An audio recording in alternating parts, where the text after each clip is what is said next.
ပြည်သူတွေအနေနဲ့ကျွန်တော်ဒီလက်ရှိအစိုးရပေါ်ပါနော်ပြည်သူအနေနဲ့ကျွန်တော်လက်ရှိအစိုးရရဲ့လှုပ်ဆောင်ချက်ကို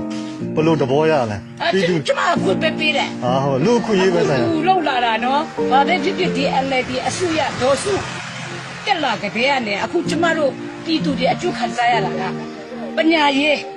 မိဘကအဲ့လိုပူစရာမလိုတော့ဘူးအရင်တုန်းကကျမရဲ့သားသမီးတွေကျောင်းတက်လာတုန်းက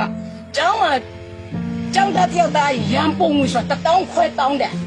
နော်ဘလာဆောင်ခဲတာဘောဘင်ကအစဝေးရတယ်အပြင်မှာ2500ရှိတဲ့ဘလာဆောင်တရားစီကကျောင်းမရောက်ရင်3000ရှိတယ်နော်ကျောင်းမရောက်3000ရှိတယ်အခုဒီနေ့ငါတို့ကလေးတွေပညာတင်လာတဲ့အခါကျရင်ကျောင်းစိတ်လည်းတက်တာတယ်မိဘလည်းပူစရာတိတ်မလို့ဝန်ထုတ်ဝင်ပူမဟုတ်လားအလေးအပြည့်မဖြစ်လာဘူးအဲ့ဒီပညာရေးပိုင်းဆိုင်ရာရောအများကြီးဘယ်လိုပြောလဲမိဘကဝင်ပေါ်လာတယ်စိတ်တက်တာရတယ်စိတ်ချမ်းသာတယ်ကျောင်းသားတယောက်ကအိမ်မှာစေတန်းတယောက်ရှိလိုက်ကြည့်အရင်တုန်းကတဲ့အိမ်လုံးသမင်းလေးစားဖြူပြီးမှပဲစားရတဲ့ဘဝလိုဖြစ်လာတယ်အဲ့ဒီသမင်းတနစားရဖို့တဲ့ဘလို့ရုန်းကန်ရတယ်ဟိုသူရှင်ခဟိုအကောက်အခွန်ဟိုကျောင်းကတောင်းလိုက်တဲ့အကောက်အခွန်ဒီမထည့်ရင်ဆရာမကြီးရိုက်တဲ့ကျောင်းမလာနေတော့ဒါမျိုးတွေကလေးတွေကိုဖြေးချောက်တာအခုဒါဟိုဟာလေဟိုဟာပေါ့ကျောင်းမရေးမကောင်းဘူးပေါ့နော်အတက်ဘလို့ရှိတယ်မသိဘူးအသက်80ကျော်ရှိပြီလူမှုထောက်ပံ့ရေးကြရလားမသိဘူးအခုနှစ်ခါတော့ရတယ်နှစ်ခါရတယ်နော်ဟုတ်တော့ရတယ်ခါရတယ်ဟိုအမေကဟိုအချင်းမှလည်းတယောက်ရှိတယ်အခုဒီကအတက်ကအရင်တော့တိုင်ကိုရတာကြားဘူးလားမကြားဘူးဒါကြောင့်ပြောတာလေဒီအနေဒီအဆွေရမမတက်ကြီးရွယ်ဦးကြီးကို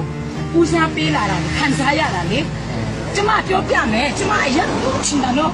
ငါအရင်ပြောချင်တာငါတို့ကချင်ပြည်နယ်သားတွေလေကြောက်စိမ့်ထွက်တယ်နော်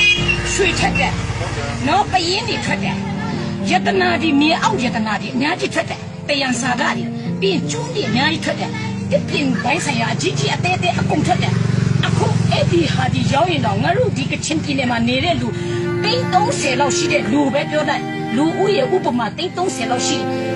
တမင်းလုံးလုံးလေးမလုံးစပါးမဆိုင်ပင်းနဲ့အဆူရကောင်းရင်ခိုင်စားနေလို့ရတယ်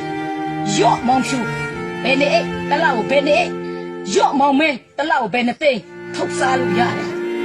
နော်ဒါပေမဲ့ကချင်ပြည်နယ်ကထွက်တဲ့ဥစ္စာအခုဖန်ကန်မရှိတော့ဘူးကြောက်လည်းမရှိတော့ဘူးတောင်ဒီလဲဟိုမှာနေတူတာကြီးပဲဂျိုင်းဝမ်ဖြစ်သွားတဲ့ဥစ္စာလည်းပြန်ပြီးထုတ်ထားတာမရှိဘူးလောက်စုပ်သွားတာအေယာဝတီမြစ်တကြောရွှေမရှိတော့ဘူးပယင်းမော်မရှိတော့ဘူးဘယ်မှာလဲဖြစ်ဖြစ်မရှိတော့ဘူးကျွန်းဘယ်မှာလဲမရှိတော့ဘူးနော်အကုန်ပြောင်းပြီဒါတော့ပြည်သူရဲ့ရင်ဖွင့်တာဖြစ်ပါတယ်နော်အကုန်ပြောင်းပြီအဲ့ဒါလူပြောင်းသွားရင်တော့လေအသက်ကြီးတဲ့လူတွေကိုထောက်ပံ့ပါတယ်ဆိုတဲ့ဟာဘယ်မှာတော့ကြပြားမချအဲ့ဒီခေတ်တုန်းကဘယ်မှာတော့တကြဘယ်မှာတော့ဆန်ကချင်ပြည်နယ်မှာနေတဲ့လူတို့အော်ဘာပဲဖြစ်မင်းတို့ပြည်နယ်မှာထွက်တဲ့ဥစ္စာငါတို့တူတူရောင်းစားတယ်ရောမင်းတို့တေးအင်ကိုဆန်တပီးပေးဘူးတလားမပေးဘူးအခုဒီနေ့ရွှေလည်းမတူဘူးကြောက်စိမ့်နေမှာဘာပဲစကုမ္ပဏီလည်းမလုပ်တဲ့ MLD အစိုးရကတက်ကြီးရွယ်ဦးတွေကိုလည်းထောက်ပံ့စရိတ်တနိုင်ငံလို့ပေးနိုင်တယ်နော်ပြီးလို့ရှိရင်ကလေးတွေရဲ့ကျောင်းစရိတ်ဒီအကုန်လုံးကိုလည်းသူတို့ပံ့ပိုးနိုင်တယ်ကျမ်းမာရေးပိုင်းဆိုင်တယ်နော်အခု MLD အစိုးရတက်လာကြမှာဆေးရုံကိုသွားလိုက်လဲဆရာဝန်တွေကဂရုစိုက်လာတယ်ဟုတ်လားအရင်တုန်းကတော့ဆရာဝန်တွေငွေဘလောက်ပါတယ်လဲဆေးရုံမြစ်နာဆေးရုံတော့ကြည့်စားအစဘလောက်ပါတယ်လဲလူကိုကြည့်လိုက်တယ်အကဲခတ်လိုက်တယ်ငွေမရှိဘူးဆိုရင်အဲ့ဒီလူနာဂရုတောင်မစိုက်ပေးဘူးအခုဒီနေ့စွတ်ပြက်လာရင်လေသူများဆေးထူးပေးတယ်ဆေးခုပေးတယ်ဒီလိုအရှိနေပြီအစိုးရကောင်းဆိုတာဒါမျိုးပြောတာအစိုးရမကောင်းတဲ့ခါကျလို့ရှိရင်ငွေထုတ်ကိုပဲမြင်တယ်